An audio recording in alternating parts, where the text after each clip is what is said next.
Welcome in to the Houston Huddle. I am Xavier Houston. That is Simeon Houston. Martin Potts is going to be joining us shortly. We are the Houston Huddle, three voices, every angle behind the headlines. Man, it's been a few weeks since we've been on here, so we got a lot to get into. We've got the entire Charles Bediako situation that is played out.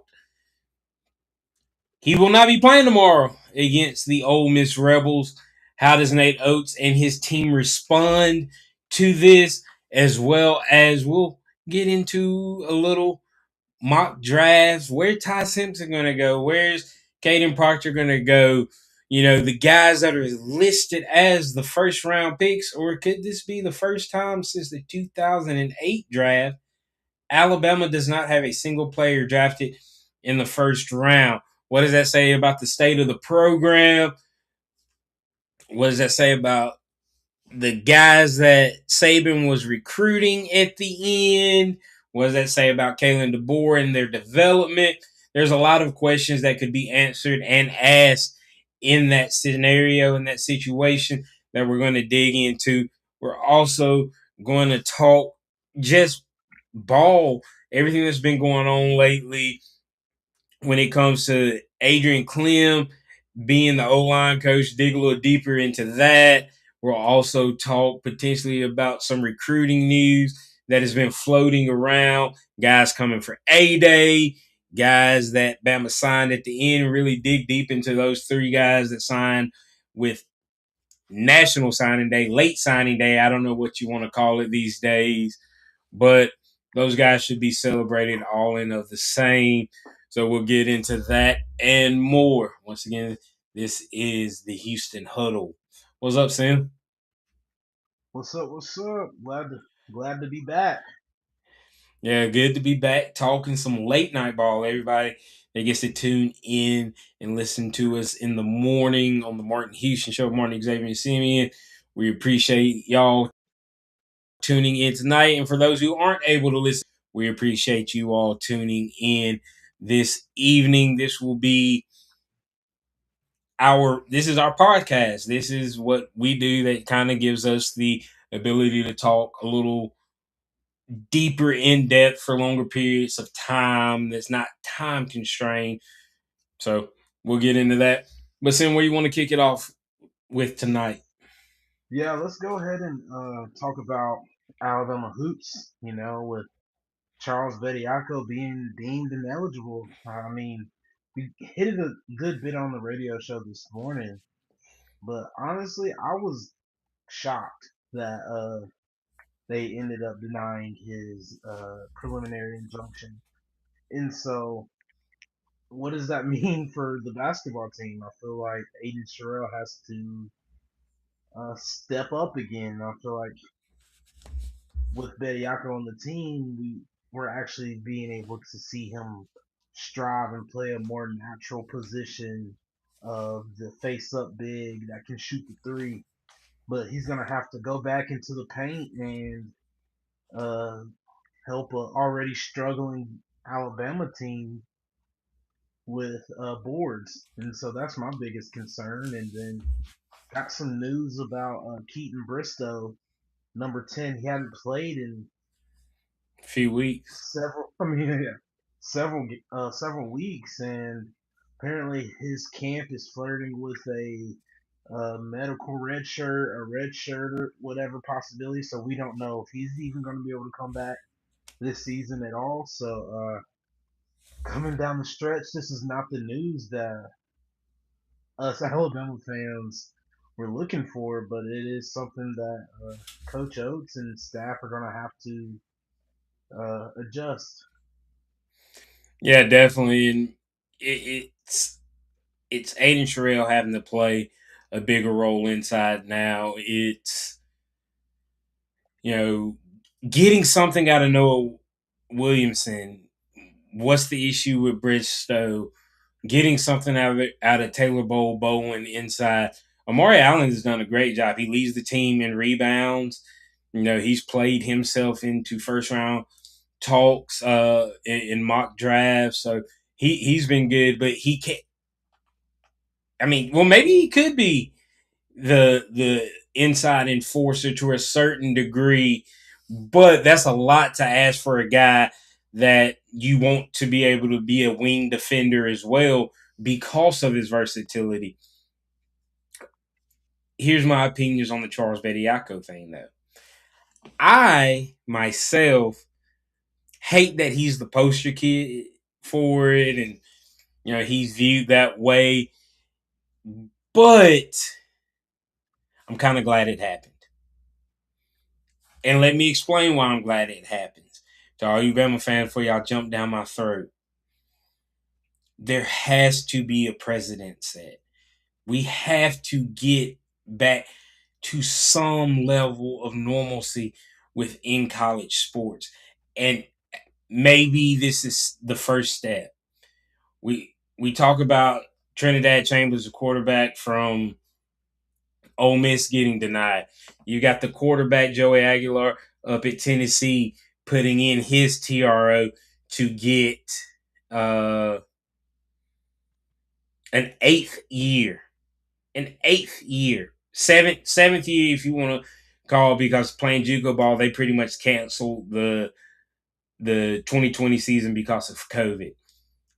But at a certain point, man, we got to get past these 25-year-olds playing college football.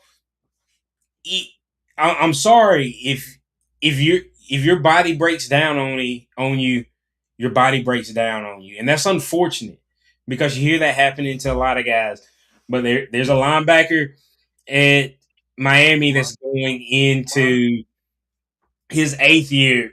P. Fields mentions the Montana player going to his ninth. That is ridiculous. That is insanity. These Spent guys 6 years were, at USC.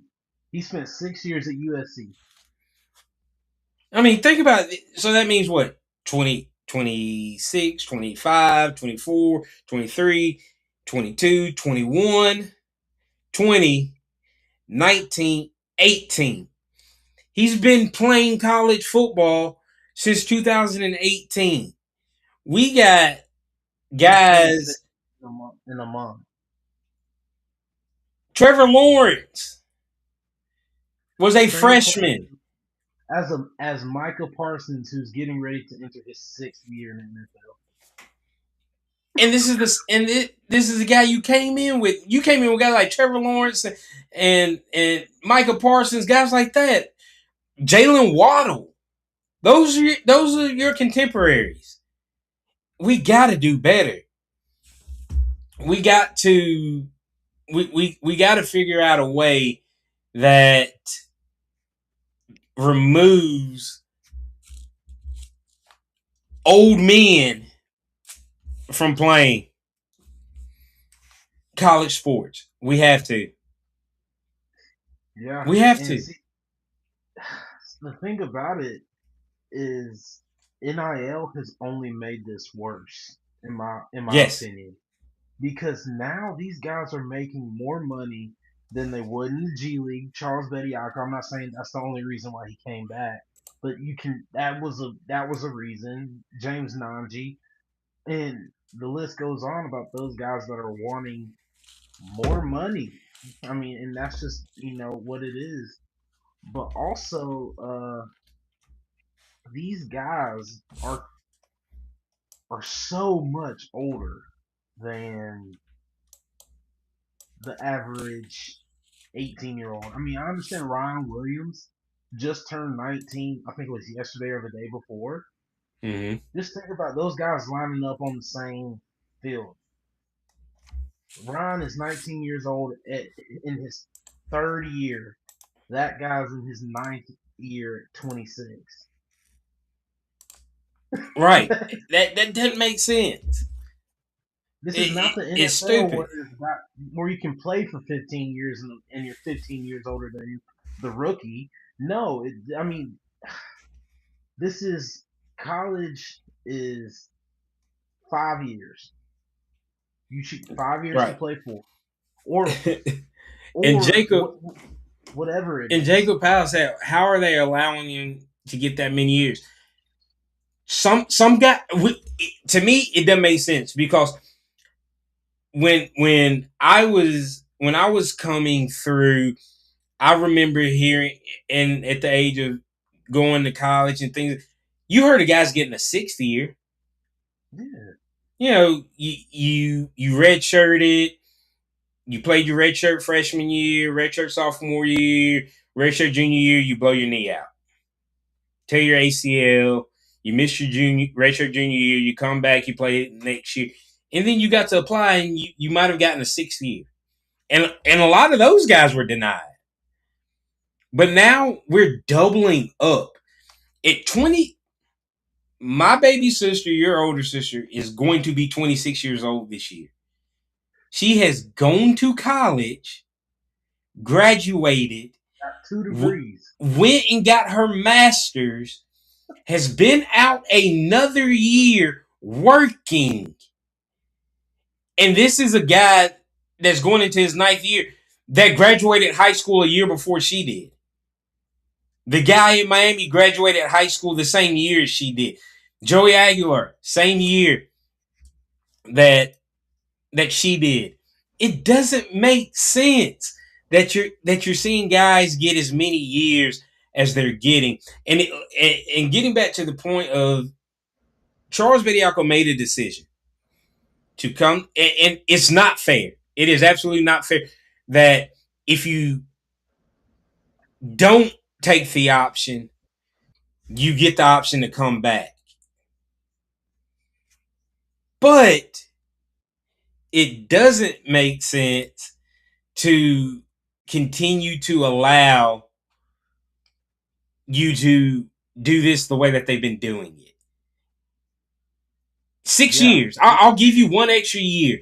All the COVID guys, they got an extra year, all that stuff. 6 years if you have a serious injury. You shouldn't get 6 years because, sorry, dog, you weren't good enough coming out of high school to go D1. You had to go to yeah. JUCO and get it out the mud, like a lot of guys have. And they had to do it in 4 years, five That's years, part of whatever it is. that's part of their story, and that's I mean that's just what it is. It's part of their story and their journey. And imagine all these other guys that could have benefited from an extra year, not even just a fourth year, a fifth year, sixth. I mean, and I If you're guess I coming back know, for year 7, year 8, sorry, dog, the NFL ain't it for you. But you're trying to get paid one more year instead of going out there. yeah, Indeed. Get on Indeed. LinkedIn. You should Something. during your college classes, they should have got you hooked up on LinkedIn. You your LinkedIn should be looking real pretty by the time you're in your sixth or seventh year in college. I mean you should have almost 3 degrees by that point. Exactly. It makes no sense to me, man. And Jacob says it's supposed to be you have 5 years to get 4 years of eligibility. If you go to JUCO, that's your decision. Just because you're not good enough to play Division 1, those JUCO years need to count. I hate, even though Alabama benefited from it, I hate that Diego Pavia filed what he filed because that's allowing Joey Aguilar to file what he's trying to argue this year. Yep. I hate it. There needs to be regulations brought back in to it. There has to be. Yeah.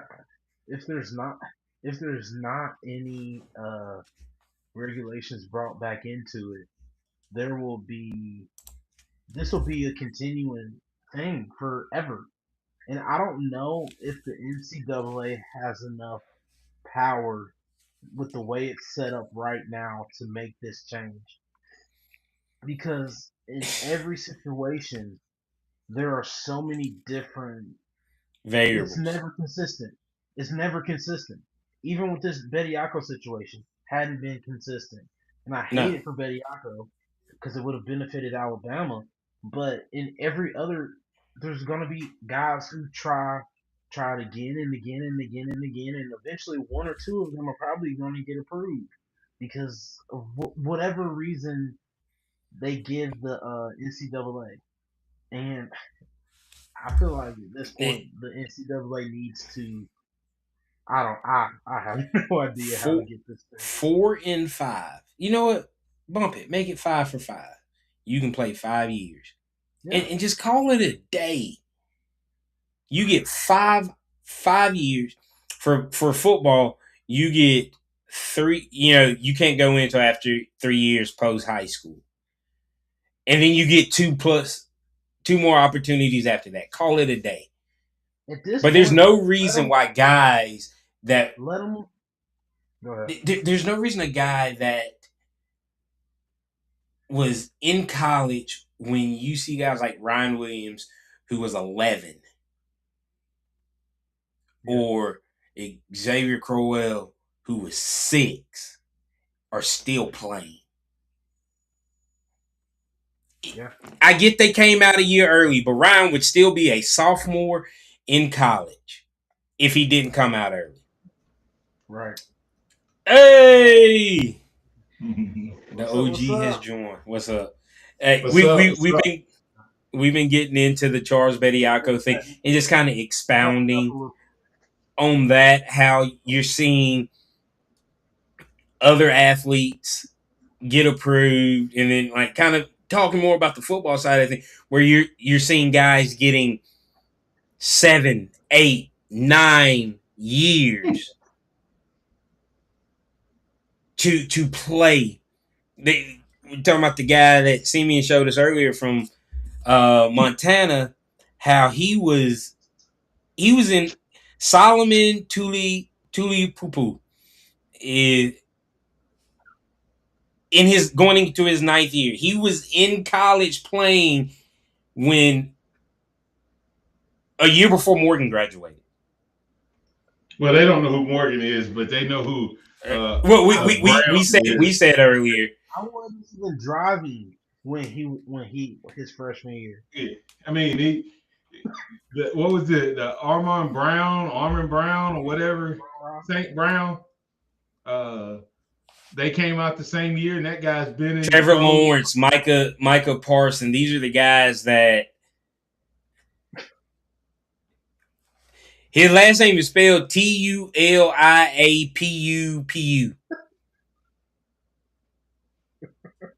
Poo Somebody poo. tell me how to pronounce it. That's All what it I can sounded say like to is, me. I looked at it, and it was like I get the kid was hurt, but you can't just. I mean, that's just life, unfortunately. That's what we were And saying. Hey, unfortunately, that's how it happens sometimes. but the thing about it is, he had 4 years of injuries. Then he had 1 year of playing, 2 years of playing, an injury, and a fourth year of playing. So it's not like he didn't get 4 years. The last 4 years, three of them he played. Well, for me, I didn't play 1 year as a freshman, so should I get that year back? I mean, there's a lot of guys who went, and I'm gonna tell you, when I looked at it, it was like it took him. It seems like he had an injury every year, but he had injuries that he didn't get better for a whole year. It was like he'd get hurt in the summer, and then he wouldn't be ready when the season started the next year. He started in college in 2018, and just looking at it, he didn't play from 2018 through 2021. That is insane. Then he played in 22, didn't play in 23, played 24, 25. And remember, he was already given an extra year because of COVID And medical. and medical. That Well, he has gotten two. There have been two classes that have come in and graduated since he started. You got when he came in at 18 to Two 20, classes. He's had two, four. two 4 year classes, 18 to 22, his class, and then when all those guys were seniors was in 21, they finished, and then you have the 22 class to through 25. Ty, put it in perspective. He should have, if he redshirted with a red shirt, he should have been a senior when Ty Simpson was a true freshman. Yeah, I mean, it's And Ty it, has played 4 years and left, and he's coming back. yeah. I mean, it's like I said, it's stupidity at its best. But that old horse, I hear him over there uh, taking his last breath. What else we got? No, so well, your thoughts on the Betty Yako thing, like to dig deep on how you feel. Me and Simeon are giving our opinion. I said I'm happy about it because I feel like it can set a precedent, even though it's still a whole bunch of different directions to cheat the system in a way. But maybe this is what gets the ball rolling on closing this door and that door, so college sports gets back to being college sports. It's never going to get back to being college sports with the people who are in charge. You can't. They have no leadership standard. They have no. I mean, there's no leadership standard in terms of um, consistency, because the Bediako case is just of all of the cases, this is the one that they told no. There may be some others. I don't know. Maybe there's others that they've told no, but they've said yes on so many things that seem to conflict. The college football, as we know it, is only it's not gonna get better unless something drastic happens. It's only going to get worse. You cannot continue to like we talked about Bediako today. And then before we got off the air good, and I got up out of my chair, Simeon sent the thing about this kid that's getting his 9th year. And as Yeah. Jacob Powell said, he drawing NIL, Social Security, and Medicare all at the same time. Somebody said that he was still getting recruited because they were recruiting his son and they were trying to get a twofer. But anyway, but here's That's good. P. Phil's asking about what do you think about Sankey taking a position on Bediako and not Chambliss or Aguilar? Listen, here's I spoke to someone, I talked to someone, and they were talking, and they were on another platform, and they made the statement. They asked the question, do you think why would Alabama play Bediako without getting Sankey's buy-in?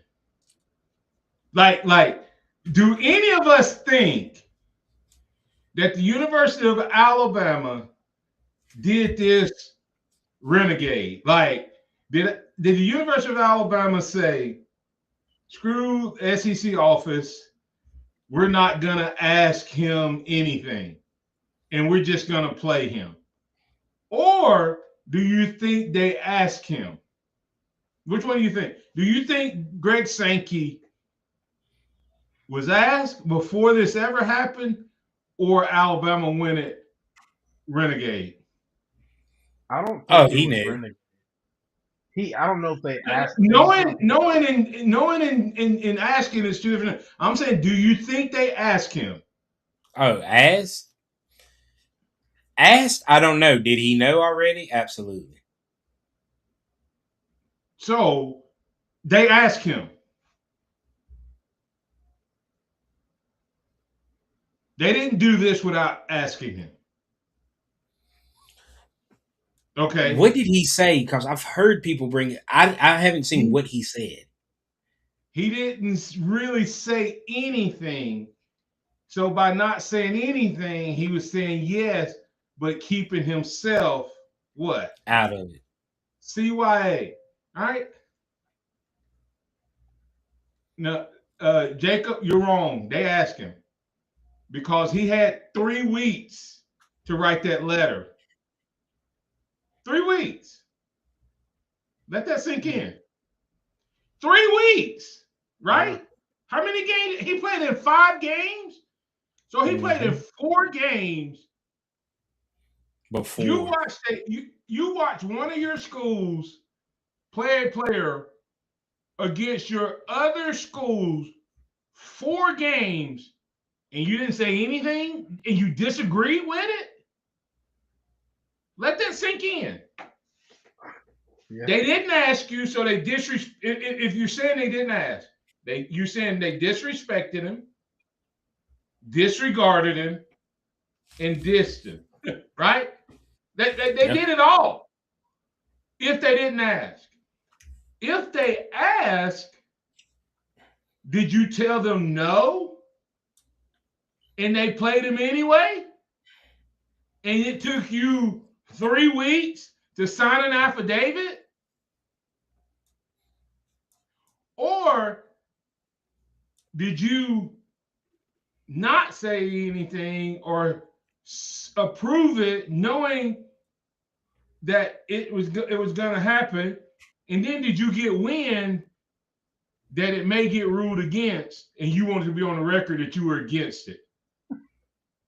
Because, as I've said before, guys, he did not think about it. He thinks he's the leader. He thinks he's the most powerful guy in college football. In sports, if he's the most powerful guy in football, you're the most powerful guy in sports in college. Mm-hmm. Right? Yeah. And he supposedly has the best basketball league, best softball league. Women's is potentially the best league. Baseball is the best league. So and if they do away with the NCAA, how can he come out and say, I want to lead the NCAA? How can he come out and say that if he didn't stop it when it was his own team, his own school? He let it ride as long as he could. Then he stepped out and said something, and now he looks like the good guy.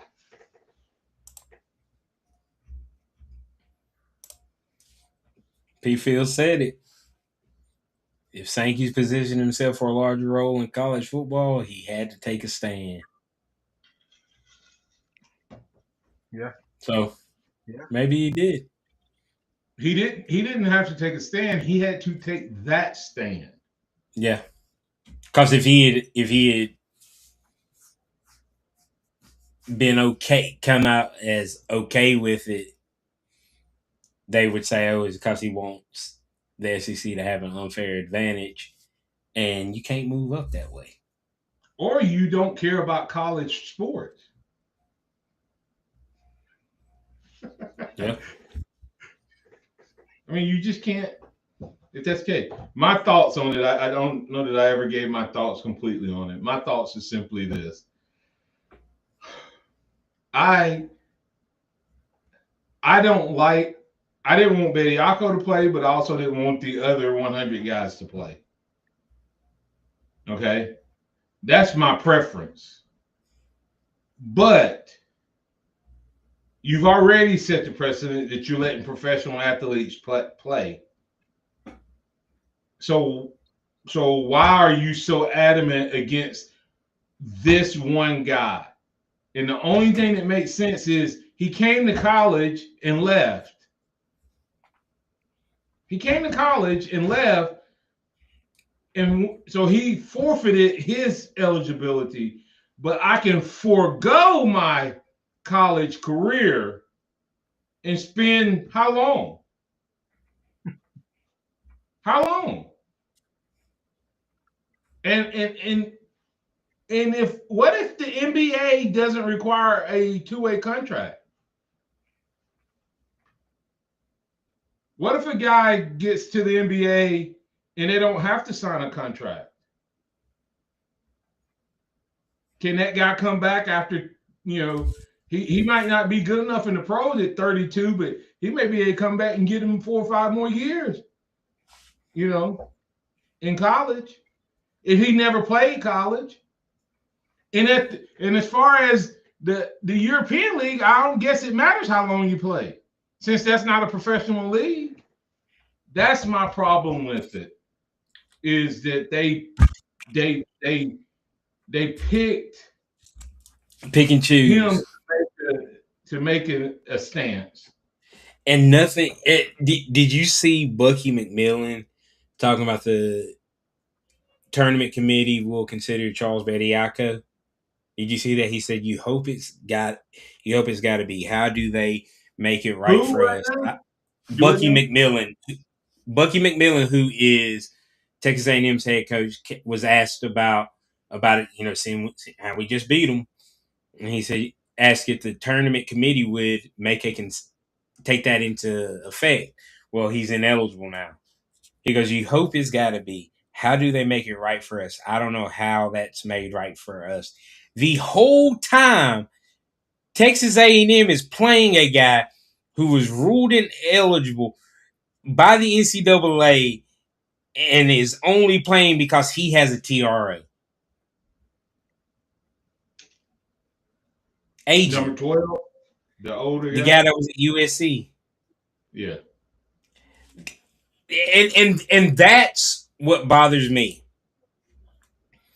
is you going doing it that way. Now you've got coaches coming out with an opinion while the entire time they got somebody that's in their once again seventh year, uh, who's 2 years older than Charles Bediako, still playing. And the only reason he's eligible is because he has a TRO.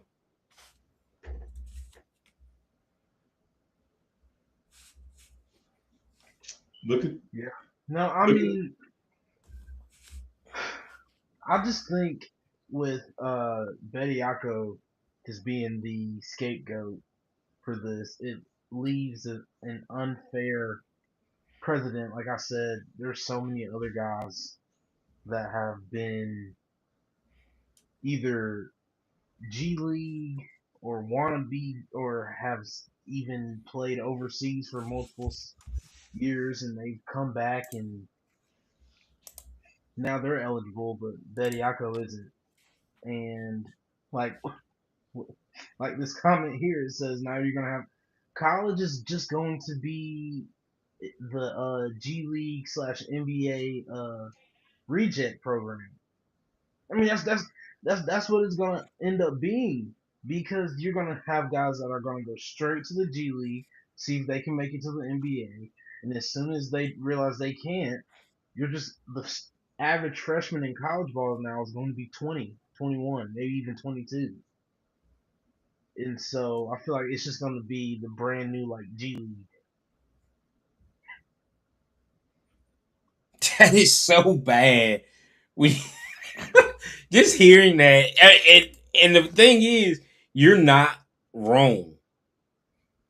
You're going to see more of these 4 and 5 star guys take their chances with the G League before they do college because they know they can always come back and play. I was gonna say because there's no such thing. There's no repercussion behind it. But if you do it the opposite way, you're ineligible. So it. I mean, it's a sad situation, and they are bungling this as bad as they bungled paying players. The O'Bannon case, they could have solved that really quick, and they just let it keep dragging on till it ends up costing more than anything. And Cost like us over a decade of college sports games, and so far we only got one back, which is revenue for them. yeah, you talking about from your fan standpoint. No, but I'm talking about from the player. no, that creates revenue for the schools. Yeah, but you know, it's man. Well, there's so many angles I want to go on. Let me hit that the Jacob Powell thing. He's so right, guys. You're gonna have guys, high schoolers who think they're good enough to bypass college. So the G League is gonna get younger, and then you're gonna have G Leaguers coming back to college, and so college is gonna get older. You're gonna have European guys coming back because the G League guys and the high school guys all think that they're better than what they are. That and so you're gonna have guys they can't go straight to the NBA, right? They have to play 1 year of college or be out of high school 1 year, right? That's still the rule. Right. Yeah. Is G League considered by the NBA 1 year out of high school? Can you go Yep. straight to the G League? Right? Yep. Okay. So you're gonna start having high schoolers doing that again. Because now college is still an option. Like if it don't work out, but if I think that I'm good enough to go and get on a team, then I may forego 1 year of money to go ahead and get a head start on the guys that's in college. Yeah. But the other part is all of the old guys gonna start coming back and playing college. yeah, So P. Fields asked, could Bediako sue NCAA for antitrust because they're selectively approving cases? I think that's part of what his lawsuit is saying is that you, because that's the only, to me that's the only thing he could be suing really in some sense, is saying, hey, based on your rules and based on the judgments that you've used for others, I should be able to still play college ball because I'm inside of my 5-year window and I still have 2 years of eligibility left, but only have a half a semester to get that in. Right. Yeah. So, but I guess technically he could play half of this year and half of next season. I don't know how that works, but you see my point. Go ahead, Sam. No, I was like, that's what I'm saying. Like, Bediako wins his lawsuit. What if he's like, I don't want a monetary settlement. I want to play. Would would they then give him a half a year because he was only eligible for half a year in his 5-year window, but does his 5-year window get extended by a full year or no? See, and there's so many different angles, like you said, that you could take with this, but I feel like it'll all lead us back to the same conclusion. The NCAA has no idea what they're doing, and they're picking and choosing, and there's the lack of consistency is what's going to be the downfall of the NCAA as a whole. Because there's no way that they're going to continue to be a organization that holds this much power if this continues. Well, Yeah. I don't think so. Jacob makes a great point. If he wins his case, then why come he couldn't just apply for another year, right? Why couldn't he? Either. He left after what, his sophomore year, Mhm. and why don't he just apply for another 2 years? It's it's crazy. What else we got, man? It's just I don't know. I just look at it So and all I can do is shake my head and say the NCAA decision. I would love to see. I would love to see them in a room making a decision. Like I would love to see the eligibility committee. You know how we wanted to see the selection committee for they should have to publish their names. I mean, They should. yeah, because I don't know if I've ever seen. Could you imagine? Could you imagine like Amazon and we all buy the same thing from Amazon, and then you go to return yours, and they go, yeah. I go to return mine, and they go, no, we're not taking that product back today. It's just, I mean, that's literally what the no policy. They have zero policy. The But culture what's has working there has to be miserable. Like but but what is making see? I feel like they do have a policy. They just don't follow it. They that just pick means and they choose. don't have one. Right?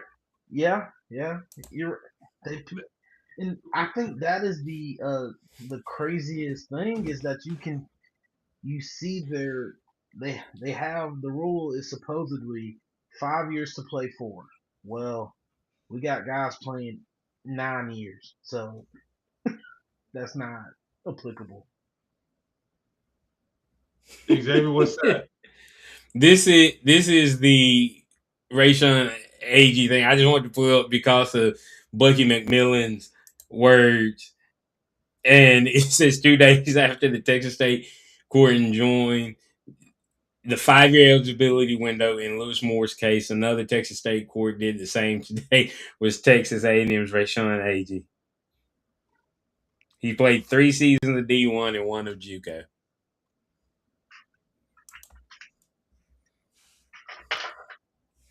And now they're trying to The say hypocrisy. JUCO is not college. That's what they say. Apparently, it don't make sense to me, man. It just don't make sense. I don't get it. But no, moving on because we could talk about that for another 45 minutes.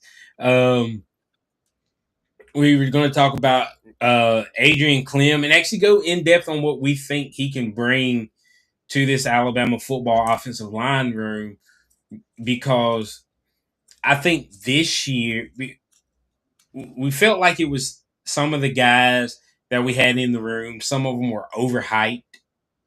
Caden Proctor. We felt like some guys just didn't have the toughness in them, and then we felt like some guys, or Coach Cat wasn't coaching the O line in a way we felt like they should be coached with the intensity and tenacity, that meanness that we're used to seeing from Alabama offensive lines. So, or was it play calling with Grubb?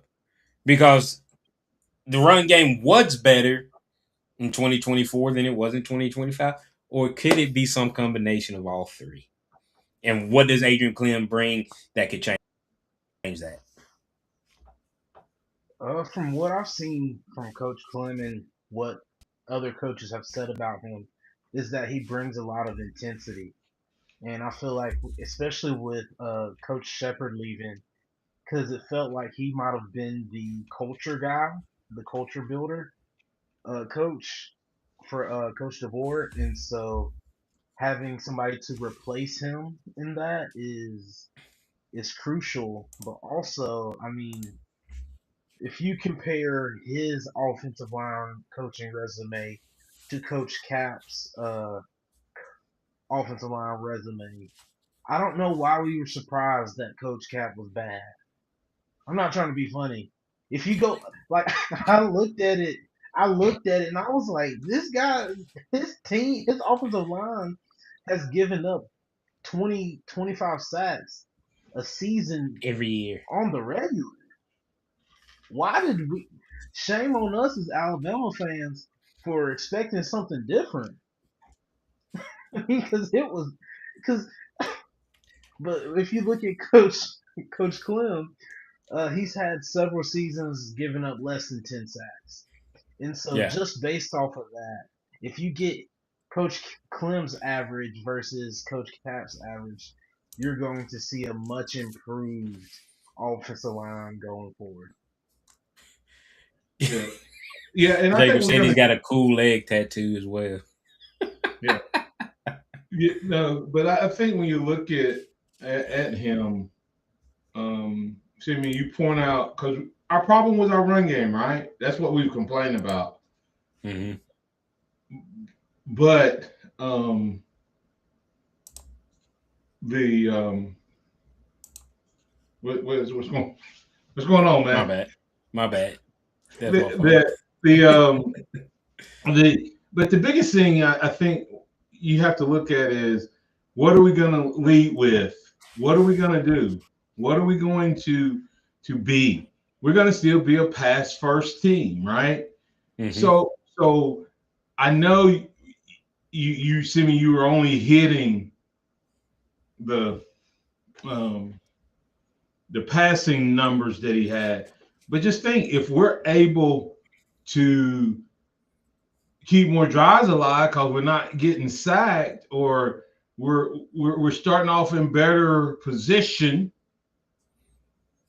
a lot and having less negative plays because I promise you if we're giving up sacks they're probably giving up a lot of TFLs as well, and that's what last year's team did.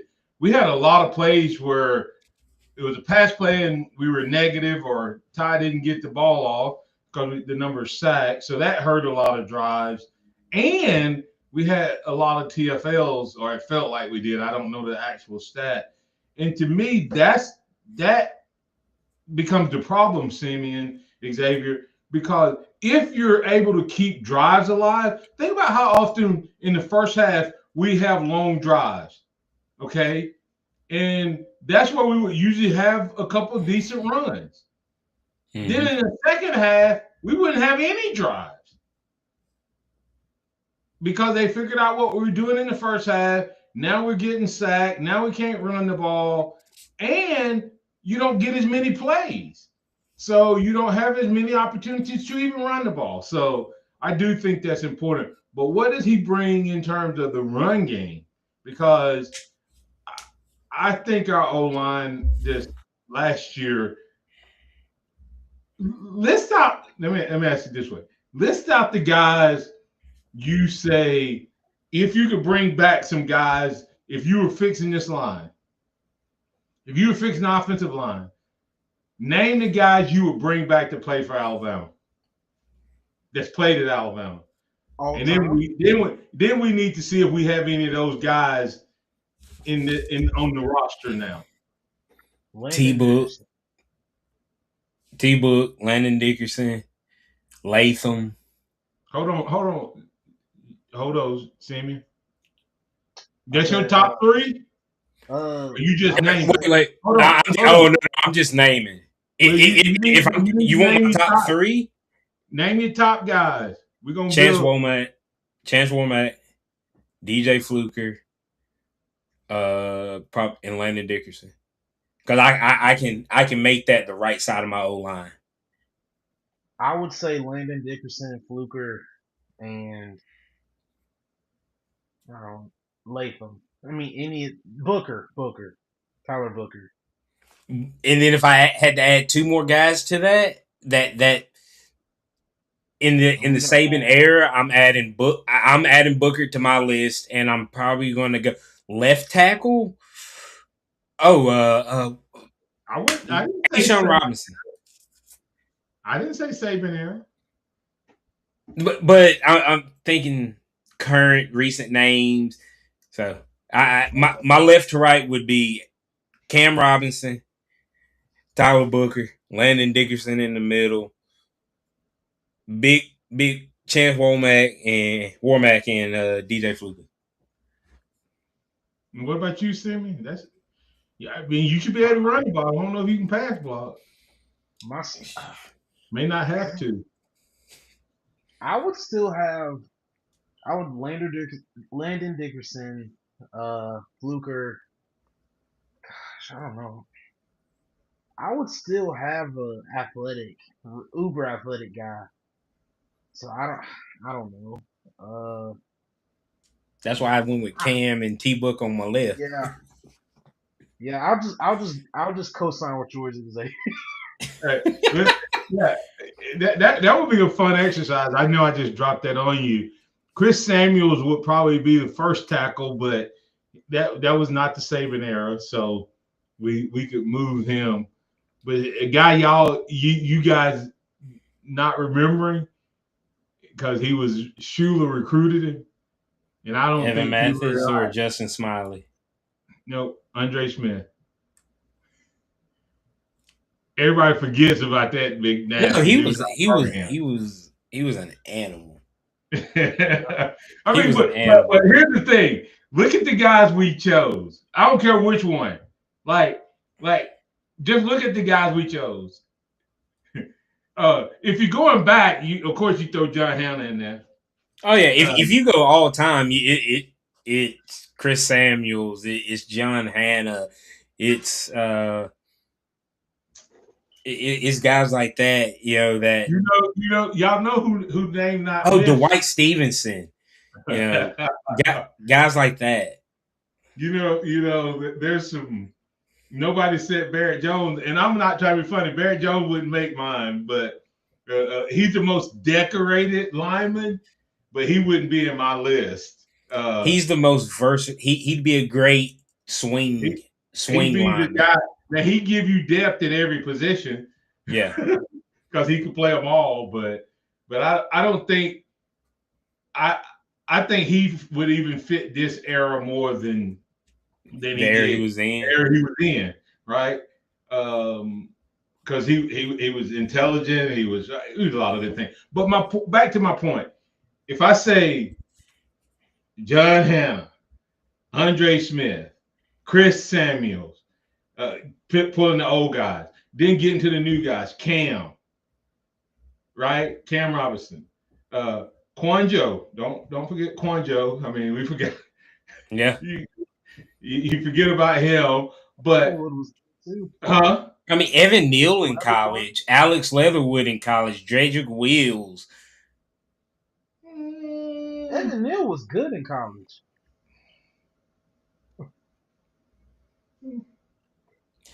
Evan Neal in college is what everybody was expecting Caden Proctor to be. And I would have taken that. yeah, he was good, but he wasn't. He wasn't as good as. Yeah, he was good, but he wasn't. He wouldn't be on my first rotation. I guess No, I was just looking at if I like had I don't swing know that he's guys, nasty. I don't know if he's nasty. Deontay Brown, big number if 65 yeah, from if yeah you with the had big swing old guys, chin, you, 385 if pounds. if I had three backups, it would be Latham. It would be Latham. It would be Barrett Jones because of his versatility, and Deontay Brown ain't a bad choice. I mean that's it. But I want you to Brown, Smith, Oh, Booker. Ryan Kelly. Good night. How we forget about him? I think he became better in the pros than he was in college because everybody was shocked when he went in the first round.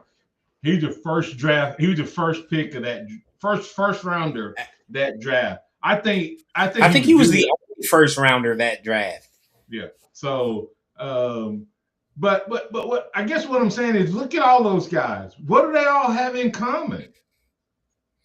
They Tough. mean. They all had like an attitude, like they were nasty. But look at the body build. Smith wasn't this ripped guy. He was kind of heavy set and kind of fluffy, That 40 but, run. right? Just kind of fluffy. Then you had Booker, who was kind of put together but big. Then you had like Fluker, who was a freak but still. I mean, you just Fluker have was Caden Proctor's size, but muscle. yeah. But they all had it. They were mean. And we don't do we have I know we didn't have a lot of that last year. Like I went when I watched when they said that Landon Dickerson was coming and people talking about, man, he just may be overrated. I said, no, he's a guy who's had injuries, but when you watch him play, he was nasty. Guys, yeah, you have to see Xavier. You heard I used to say Landon gets one penalty a game. It's okay. Yeah. Landon, just if you get a penalty, just make it valuable. Just I know it's coming. Just don't waste it. Right? Don't do it. Do it when we already got a bad play and it's third down and we're gonna be punting anyway. But intimidate somebody in this game. That's what I used to say. That's what I used to think. When I would watch him, I'm like, and like we said on the show, which one of y'all wasn't in there when we were talking about the bumper? Any man that got a wooden bumper. Mm-hmm. All right, it wasn't me. So Landon Dickerson's truck had a wooden Wooden. cross tie, railroad cross tie for his bumper on purpose. Like I think he took the regular bumper off and just said, "This is my bumper." What do you think when you see that guy pull up? Crazy. Don't mess with him. You in trouble. You're in trouble. Well, guess what you thought when you went to play him on? The dude played the last. Do y'all remember the last game he played with a torn ligament? When he came out on the. That's crazy. Joker bent his knee when you're supposed to be keeping your knee straight. But look what he did in the pros. He did it with this when they went to the Super Bowl. He was hurt. He still played. Do we have any? So I guess my question is because several guys take no prisoner attitude, beast mode, whatever you want to call it. Guys, do we have any guys that have that? Michael Carroll. No. I think he. I think he. Who? I think you saw it at times. Who? Michael Carroll.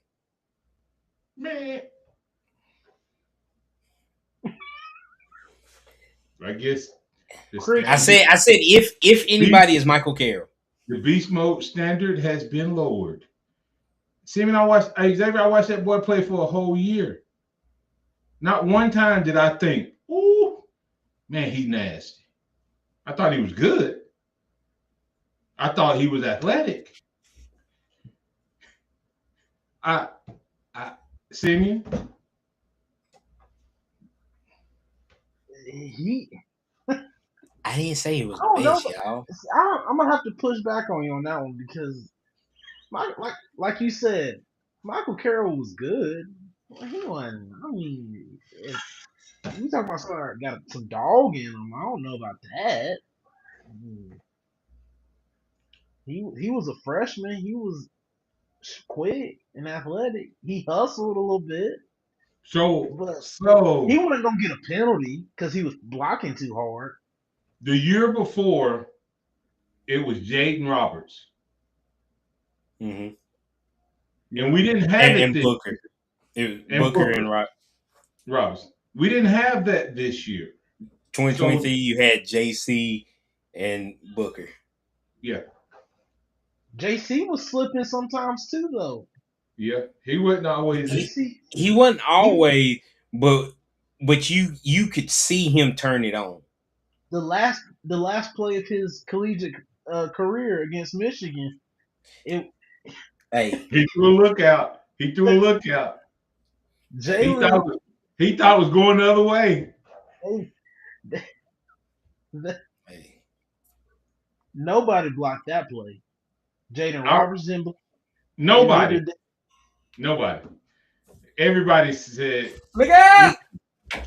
"Hey, look." P. Field said, "I want to see more pancakes. I want to see more pancakes. I want to see more drive blocks. I want to see Alabama as an offensive line pick the running back up and just move him down the field, just like you see everybody else do." It's like so many times when the play's over, our running back is 4 yards downfield and our offensive line is 3 yards in the backfield. No lineman around the running back. There's no finish. Right? There's no finish. So But is that where we what? gonna get this from? Let me finish this. We got to finish this thought. And then I let y'all go. I guess I don't know how long we're gonna go. But here's the point. Which one of the guys? Which one of the guys are we gonna get that from? Yes, heavy hitter. I want to run it downfield with the running backs instead of looking. Look, Which guy I we can't gonna get remember. it from? I can't remember what game it was. They showed a video of Caden Proctor on a screen, and he said Caden was just out there getting that cardio on. Didn't touch. It is bad. It's it's bad. Was it I got was it the Wisconsin game? Now, no. I It would, wasn't. It was. I can't remember who it was, but the running back cut back across the field, and he was out there. And he looked good. He looked good running. Did all right. touch So nobody. But Who do you get it out of this year? yes. Georgia. It was the Georgia game. See, preferably preferably an older guy, maybe an Ethan Fields. It doesn't have to be an older guy necessarily, but an Ethan Fields or maybe a Will Sanders. Is it possible that JJ could be that guy for Mississippi State? Because Mississippi State before this but they used to be. That's why I used to would say it's going to be Mississippi State because they used to have big, nasty. They weren't the most athletic guys, but they used to be nasty. But they big kind of old went country away. boys. They went away. Their last couple coaches have been more pass oriented than run. So If maybe I not. Can if the I had Big to pick Texas a guy guy, be DJ Fluker? that's what I was going to say. If I had to pick a guy, if it's a guy that wasn't on the roster last year, I'm gonna say the big boy from Texas, Brooks, because I saw some clips of him in his limited playing time, and I saw him maul. I saw him drive. So maybe him, but What about where the does he get? what Where about does he the get on the Cal Poly, field? what about the Huh? Cal Poly center? I mean, is that his? I haven't watched. I only I haven't saw. watched enough of him. I just saw a couple film clips when we were getting him. I hadn't went back and looked. No, I To haven't see. watched anything But on that's my him. concern. And I If I guess had to pick guys that were here, I'm you look at William Sanders and you look at Michael Carroll to take that next step. That's who you look at to take the next steps. So maybe it's them, but but is that but is Adrian Clem a type of guy that can pull that dog, that toughness that hit you in the mouth and finish into these guys? Is he that type of coach? That's the big question to me. He did it. He did it with Oregon the year before he went to the NFL. I mean, they almost had 3,000 yards rushing, and so I mean, What year was that? I haven't watched But too what, much. I haven't watched too much film of that, but there, you don't get almost 3,000 yards rushing and be soft. Granted, it was but in the Big Pac-12, that let, but and let, that's let what I me was gonna say. do we have any of those guys on either side of the ball? Pierre, Pierre has it. I I, think I, I I think think our London DBs Simmons are the has it. toughest guys on. I think our I think our DBs are the DBs toughest guys have on the it. team. Our DBs are the meanest group on the team. Meanest. Bray And that Hubbard is the meanest. and that's the problem. And You just nailed it right there. Yeah. The toughest guy on the team last year was Jeremy Bernard. yeah, the And the that's the the problem. That's the that's mean.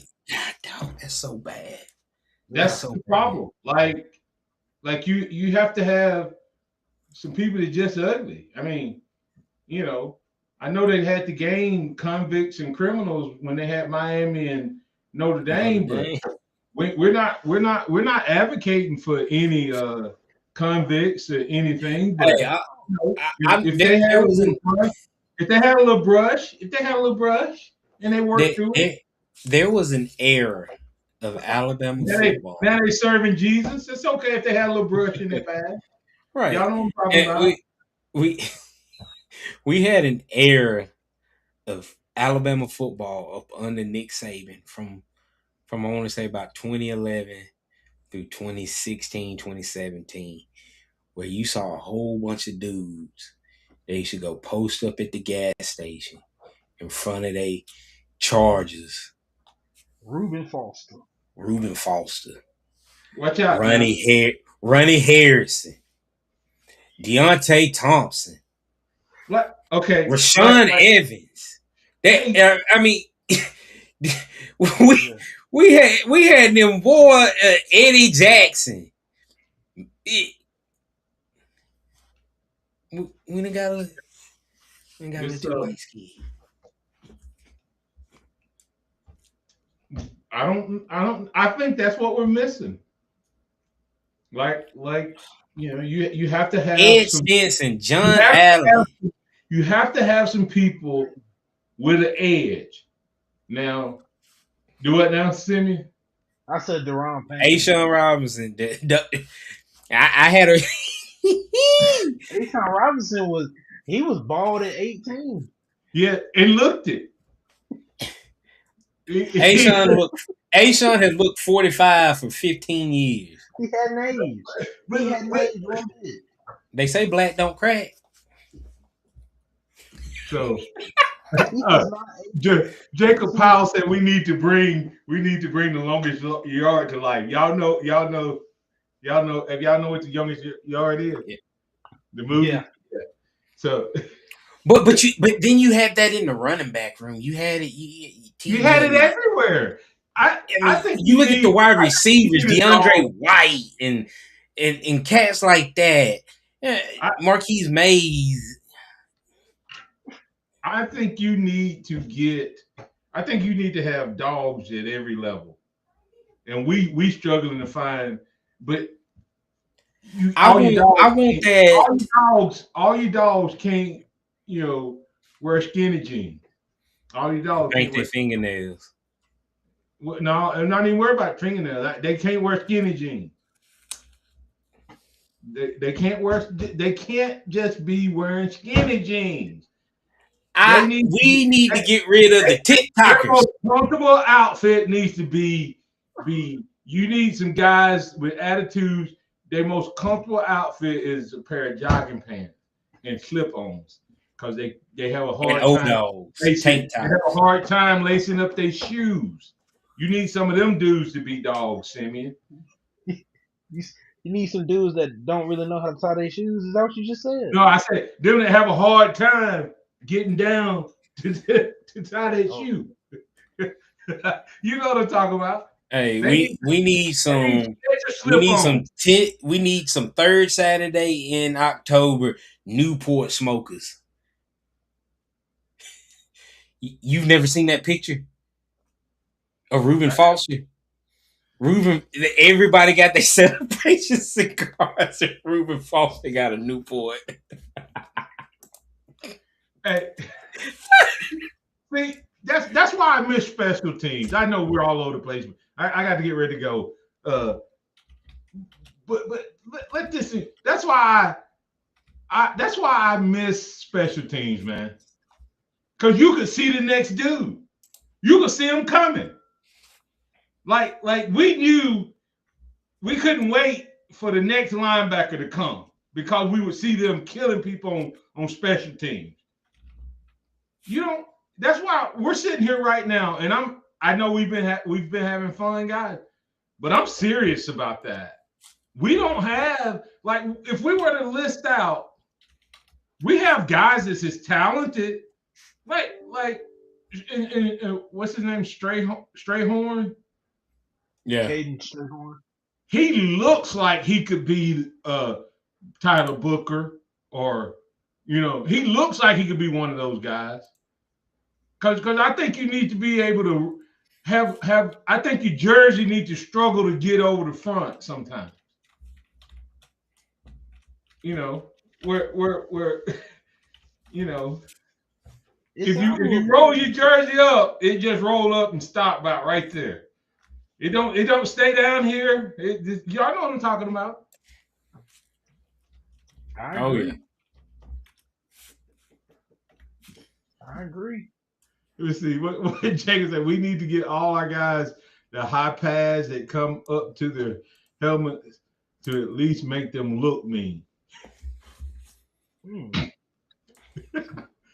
Oh, that's man. I don't know. I jumped on that topic. I know, but that's what we're missing. And I'm hoping that Coach Clem, because that's what we said we were going to talk about. Can Coach Clem get that out of him? I hope so. I hope so. I hope his attitude. I hope he can bring some of that Scott Cochran juice back. Whatever Cochran had, yeah, whatever. We need that back. So, Without a doubt, all got to right. get it back somewhere. Why are you laughing, Siri?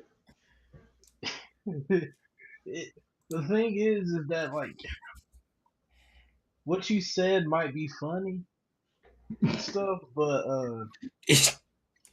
people that have watched Alabama football know exactly who the people you just described. Same with you, Xavier. Like we know those same people that when they got off the bus. Now there are times in my football career that I've seen people get off the bus and they might not be as good football talent as you, but you know that it's gonna be a long day because because they might not care about Life. PT or their well being. I feel like there's not many of those guys on the Alabama team where it's just gonna come down and just Like here's the thing. I was a good guy, and I smiled and and all of that stuff. But that all changed when I crossed the white line. I was gonna try to hurt you. I didn't want you to miss the season, but I didn't want you to finish the game. I wanted you to quit. When I played against you and you were the guy that I was assigned to, my goal was that you would want to tap out. Like I'm man, I don't want this, I don't want this guy hitting me again.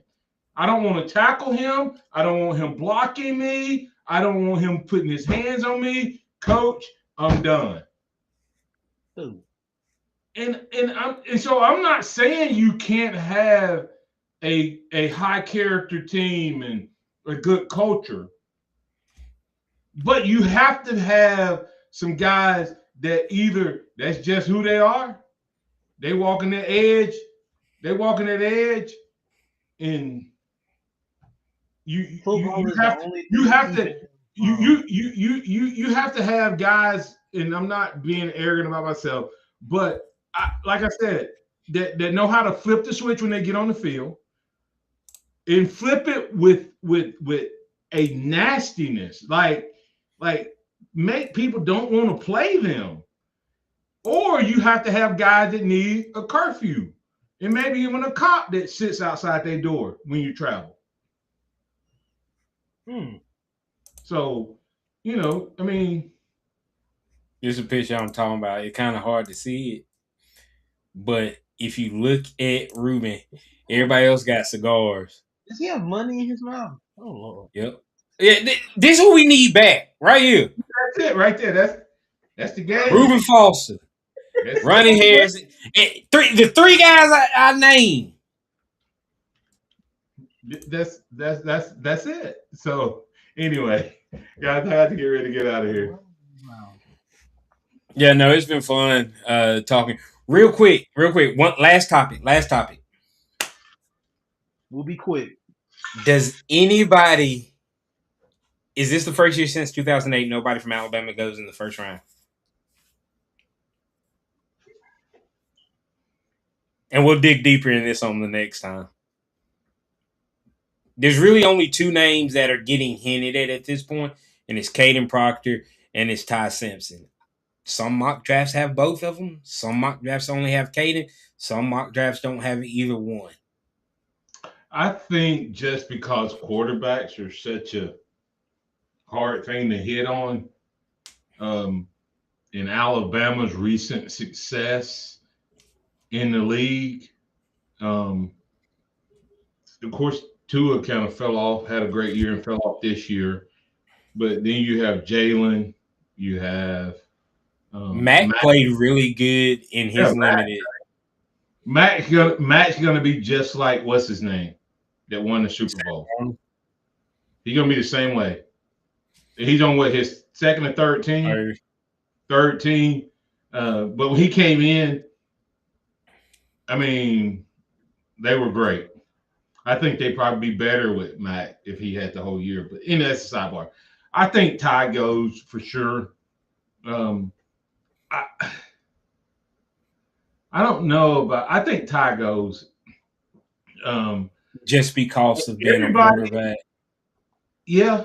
And if the rumors are true, and they'll be able to verify it, if Ty was hurt in that South Carolina game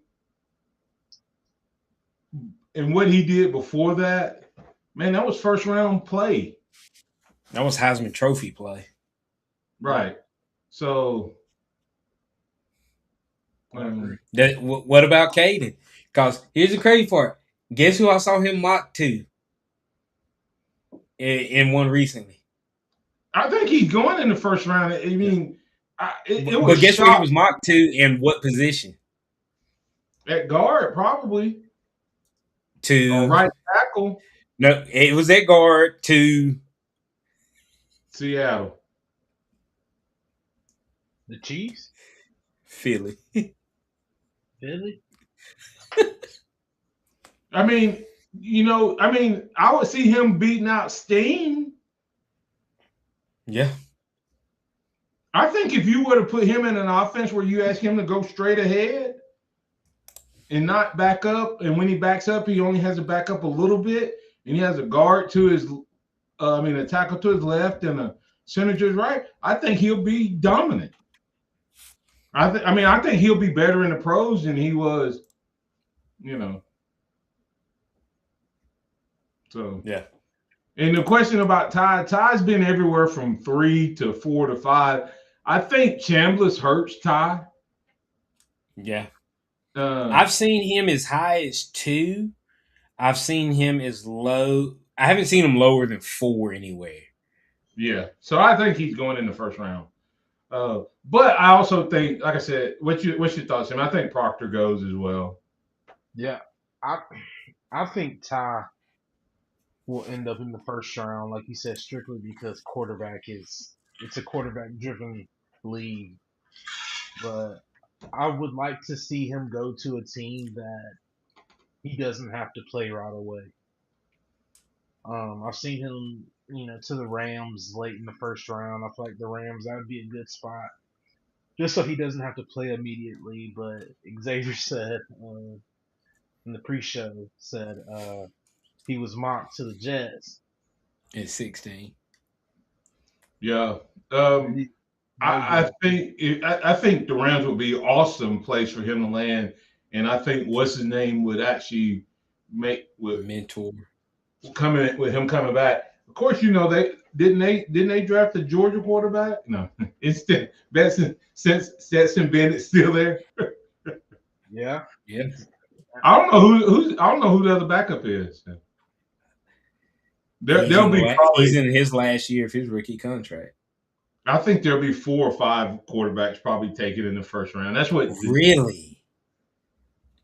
this is a weak I draft see class. 3 tops. but what does everybody have? It's not how good they are. No, but still, I It's what think people have. the Raiders need a quarterback. The Jets need a quarterback. The Browns might draft another Browns quarterback. might draft another quarterback, but are they gonna Are they going to? draft a quarterback in the first round? You know, and that might be and this is no offense, just but because you know what the media is gonna do, that might be a worse situation than going to the Jets right now. Because of the media, and you got a first year head coach. I thought the Steelers were The on Steelers might, but Aaron side. Rodgers. The Steelers are going to take a quarterback. I mean, why would they take a guy in the first round? I mean, do you want to? I guess They do they. need a quarterback. So. Who's They, their new head coach? Who's going to be the Steelers head coach? Yeah, have they hired him yet? Mike yeah, McCarthy. yeah, Mike Yeah. McCarthy. So he's coached. I was just looking at who he's coached. Dak and Rome. No. Dak and Dak Rodgers. and Aaron Rodgers. So that's Trinidad may be his guy. Yeah. I think Trinidad's going to get his. Extra year. Yeah. I thought they already ruled it. Yes. Yeah, but he's filing He appealed. appeal. They just announced it earlier, I think, today. But yeah, no, I think this is the year it could. If there was a year for the streak to end, it's this year. I think we'll be fine. I think we get one for sure. But if there was a year for it to end, it's this year. Next year, I think Xavier Brown. You look at Xavier Brown. You look at Bray Hubbard. You look at Ryan Williams. Him having a bounce back year. If Austin Mack wins the job and he has a crazy 1 year one and done, especially because of his physical frame and tools, you could have 4 or 5 guys. Jan Pierre. You have 4 or 5 guys that are going to be in talks for sure first round. Even maybe a Keon Sabb, depending on what he does this year, or guys that you're going to hear in first round talks I'm as a whole. surprised.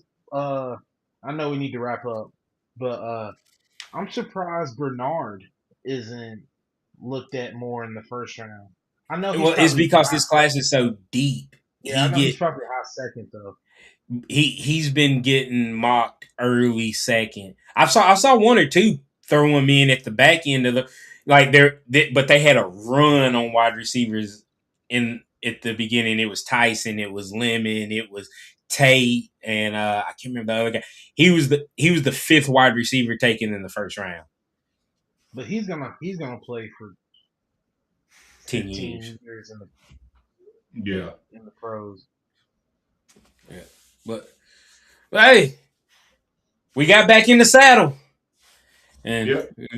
Hey, real interesting quick, show. What's up? is Huff going to be hired at Alabama? We need a tight end. We still need a tight end, coach. Which is weird that we don't. Maybe. Do you have the inside scoop? Nope. I just trying to make myself sound real smart in case it happens. Hey, this is the Houston Huddle. I'm Xavier Houston. That's Simeon Houston. That's Martin Houston. We are 3 voices from every angle beyond the headlines. It has been a pleasure talking with y'all for the last hour and a half. We will be getting this back into the regular rotation weekly, as long as nothing crazy happens that pulls us all away. But it's been a pleasure. Peace out. Y'all got any parting Yeah. Hey, words? make sure you join us tomorrow morning for the Martin Houston Show with Martin, Xavier, and Simeon. We kick off at 6 a.m. every Monday through Friday on these same bat channels. So make sure you join us. Roll Tide, everybody. Roll Tide. Roll Tide.